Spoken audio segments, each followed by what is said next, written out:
오늘 이 시간 우리가 읽은 이 본문의 말씀을 통해서 부활주의를 맞이하여 부활의 기쁨으로 살아가는 매일의 삶이란 제목으로 하나님 말씀을 전하도록 하겠습니다. 우리는 지금 이전 시대와는 비교할 수 없을 만큼 풍요로운 시대를 살고 있습니다. 기술은 발전했고 정보는 넘쳐나고 또한 삶은 이전보다 훨씬 편리해진 것이 사실입니다. 하지만 여기에는 어느 누구도 무시할 수 없는 역설이 담겨 있습니다. 이렇게 풍요로운 시대를 살면서도 사람들은 점점 더 불안해하고 있다는 겁니다. 미래에 대한 불안, 그리고 경제적인 압박과 경쟁 등, 그리고 관계의 단절과 고립, 결혼과 출산을 포기하는 현실들까지, 그리고는 생명을 가볍게 여기는 문화의 죽음에 대한 깊은 공포까지 달하고 있는 것이 요즘 시대 우리의 모습이죠. 겉으로는 발전한 것처럼 보이지만 속은 점점 무너지고 있는 요즘 시대의 모습이다라고 말할 수 있습니다. 그런데 이 시대, 요즘 우리들의 시대를 찡하여 한마디로 말한다면 이렇게 표현하고 싶습니다. 닫힌 삶이다라고 말이죠.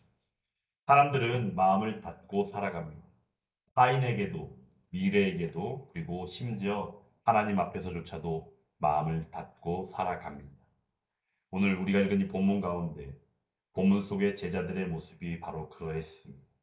유대인들이 두려워 문을 다 닫았다라고 고백하고 있죠.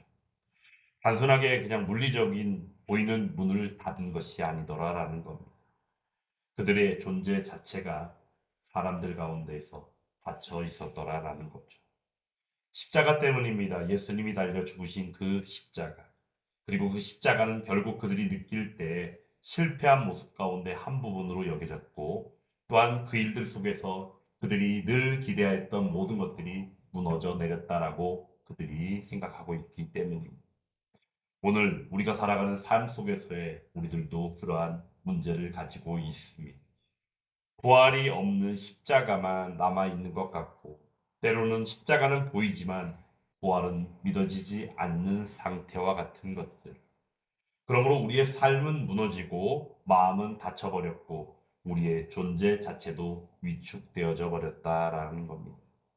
하지만 오늘 부활주의를 맞이하여 우리가 하나님 앞에 감사함으로 드리는 예배 안에서 부활이 들어오는 순간 닫힌 인생이 열려지는 역사가 함께함을 다시금 경험하는 저와 여러분들이 다 되기를 주님의 이름으로 축원합니다. 오늘 말씀에 보면 예수님께서 오사 가운데 서서라고 말씀합니다. 문은 닫혀 있었습니다. 온데 창문이든 뭐든 간에 모든 문들이 다 닫혀 있습니다. 하지만 예수님께서 들어오셨습니다. 우리가 바라볼 때 이 장면을 꼭 벽을 뚫고 들어온 것으로 여겨지는 어떤 기적 같은 장면으로 생각하는데 이것은 우리가 그렇게만 생각하고 넘길 부분이 아니더라라는 거죠. 왜냐하면 여기에는 구원의 본질이 담겨 있기 때문입니다. 구원은 우리가 스스로 문을 열어서 이루어지는 것이 아니더라라는 거죠. 하나님께서 주권적으로 들어오심으로 이루어진 사건이 구원임을 분명히 기억하는 저와 여러분들이 되어야 합니다. 에베소 2장 1절 말씀을 통하여 그러므로 이렇게 말씀합니다. 그는 허물과 죄로 죽었던 너희를 살리셨도다라고 말씀하시죠. 죽은 자는 문을 결코 열 수 없습니다.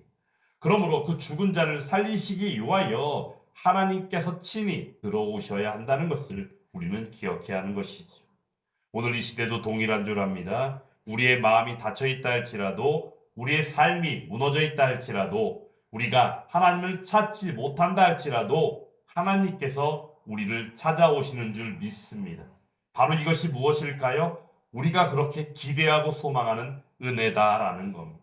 그리고 이 은혜를 통하여 주어진 바로 그 핵심이 바로 복음임을 기억하는 저와 여러분들이 되기를 원합니다. 오늘 주님께서는 제자들을 만나시사 먼저 하신 말씀이 있습니다. 뭐라 말씀하셨어요? 평강이 있을지어다라고 말씀하십니다. 이 평강은 흔히 힘들어하는 이들을 그냥 위로하는 측면에서의 표현이 아닙니다. 전적인 우리 하나님 되시는 예수님의 선언인 것입니다. 이 선언을 통하여 우리는 기억해야 합니다. 너희의 죄 문제가 해결되었노라. 하나님과 너희의 관계가 다시금 회복되었노라. 그리고 심판이 이제 끝났노라라고 그들에게 말씀하여 주신 것과 같더라라는 겁니다. 그러므로 로마서 5장을 통하여 이렇게 말씀하시죠. 우리가 믿음으로 의롭다 하심을 받았으니 하나님과 화평을 누리자라고 말씀하는 것을 보게 됩니다. 우리가 사는 이 시대에 우리는 어느 누구든지 간에 예외 없이 평안을 찾아다닙니다. 평안을 찾기 위해서 어떤 이들은 명상의 시간을 갖기도 하고 휴식 시간은 당연히 가지면서 그 안에서 힐링 여행이라든가 심지어는 자신들의 어떤 상태 때문에 심리적인 상태로 인해서 심리 상담까지 할 정도로 바로 평안을 찾아다니더라라는 겁니다. 그런데 방금 전에 말씀드린 이러한 여러 가지 수단들을 통해서도 그 평안들이 잠시 찾아오기는 하겠지만 그럼에도 그 평안은 지속되지 않더라라는 거죠. 여기서 우리는 분명한 사실을 알아야 됩니다. 근본 문제가 해결되지 않았기 때문입니다. 바로 어떤 문제일까요? 죄에 대한 문제입니다. 죄 문제가 해결되지 않은 상태에서는 결코 참된 평안이란 존재할 수 없다는 겁니다. 그러므로 우리에게 있어서 부활은 너무나도 중요합니다. 예수님께서 십자가에 달려 피 흘려 죽으신 가운데 우리의 죄값을 치러 주셨지만 그 가운데에서 부활 승리의 선언 가운데에서 바로 우리의 죄 문제를 완전하게 해결해 주신 우리의 하나님 되시는 예수님임을 분명히 기억해야 한다라는 겁니다. 그러므로 부활이라는 것은 바로 죄가 실제로 해결되었노라라고 말씀하시는 하나님의 신이 나오시사 선포요 선언임을 기억해야 한다라는 겁니다.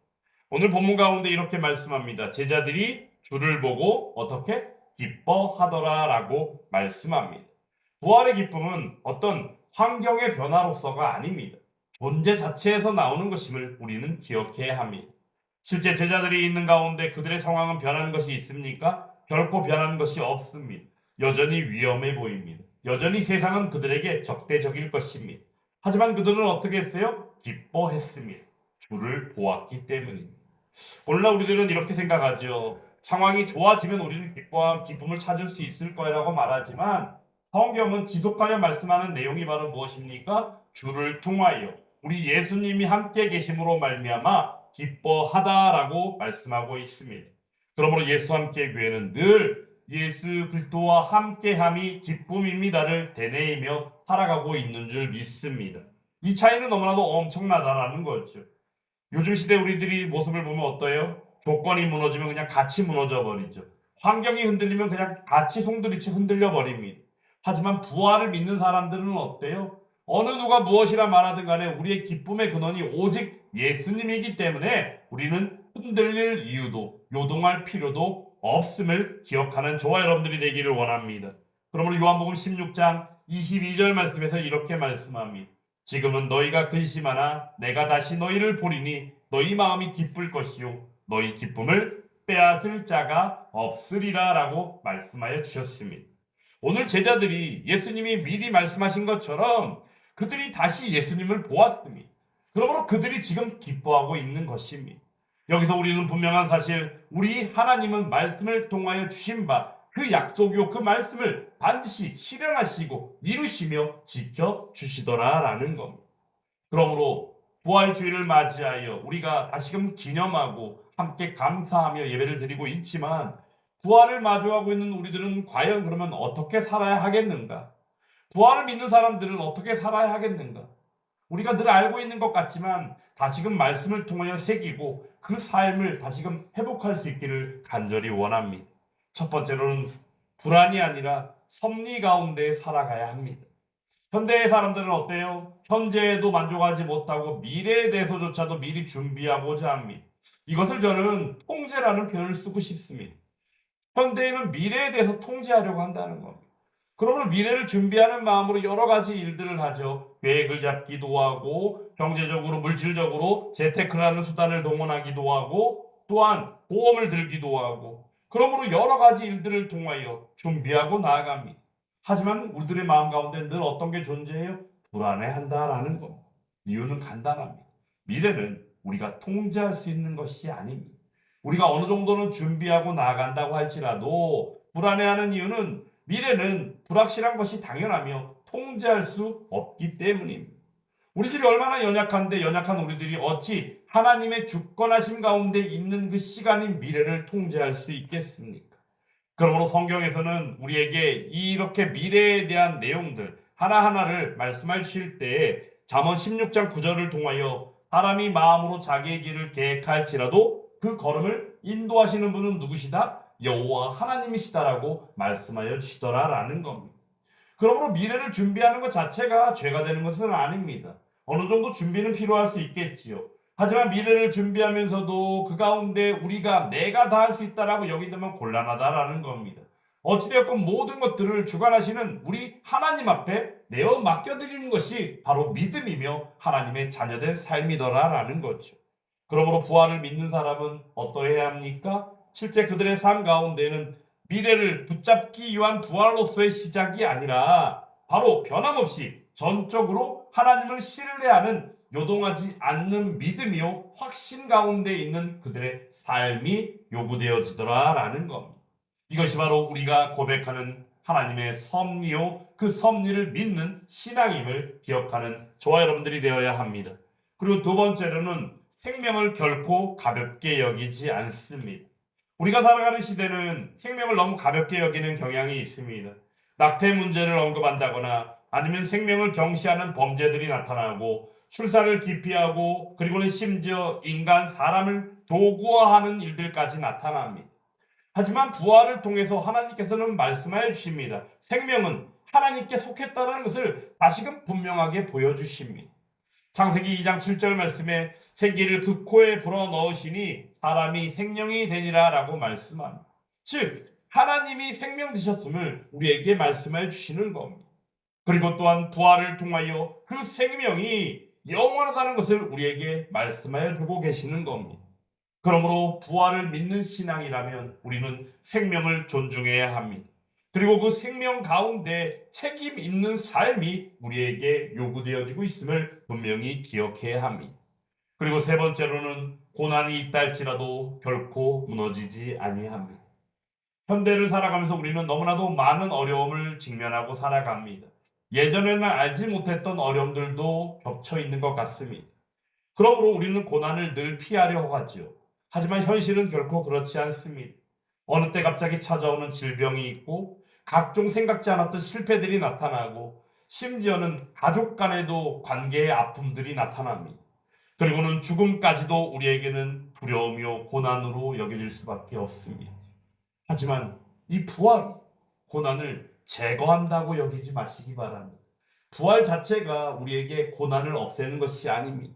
오히려 고난을 제거하는 것이 아니요 부활 생명을 통하여 우리는 그 고난이 오히려 의미가 바뀌어짐으로 말미암아 그 고난에 대하여 어떻게 살아가야 하는가에 대한 삶을 바르게 하게 되더라라는 겁니다. 이것이 바로 부활을 맞이한 바로 우리들의 신앙이더라라는 겁니다.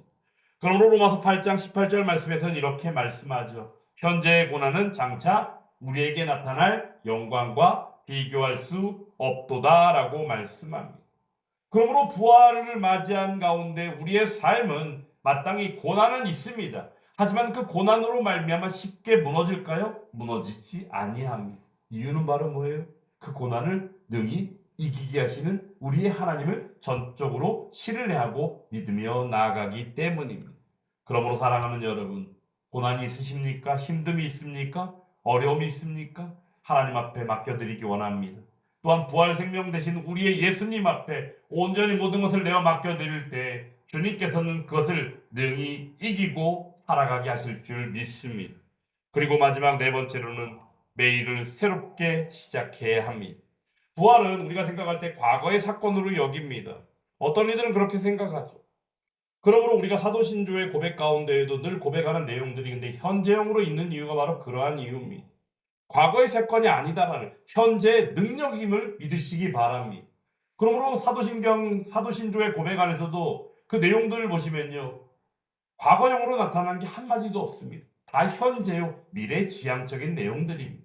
이유는 바로 무엇이겠습니까? 현재의 시간 같고 아니면 현재도 방금 지나감의 과거가 되었지만 모든 것들이 현재를 지칭하고 그 안에서 미래를 바라보고 나아가기 때문이더라라는 겁니다. 그러므로 고린도서 5장에서는 이렇게 말씀하죠. 누구든지 그리스도 안에 있으면 새로운 피조물이다. 우리는 실패해도 끝이 아닙니다. 넘어져도 다시 시작할 수 있다는 겁니다. 이게 바로 뭘까요? 부활이 주시는 바로 실제적인 힘이요 능력임을 기억하시기 바랍니다. 그러므로 우리에게 있어서는 바로 이 능력을 믿으며 나아가는 삶이 필요합니다. 그리고 우리 주님께서는 오늘 제자들에게 말씀하신 가운데 그들을 향하사 숨을 내쉬며 이르시되 어떻게 하라고요? 성령을 받으라라고 말씀하여 주셨습니다. 성령을 받으라. 성령을 받는다는 것은 바로 무엇입니까? 성령으로 말미암는 은혜로 나아가는 것입니다. 실제로 신학적인 의미 안에서 여러 가지 이 부분에 대해서 이야기들이 참으로 많습니다.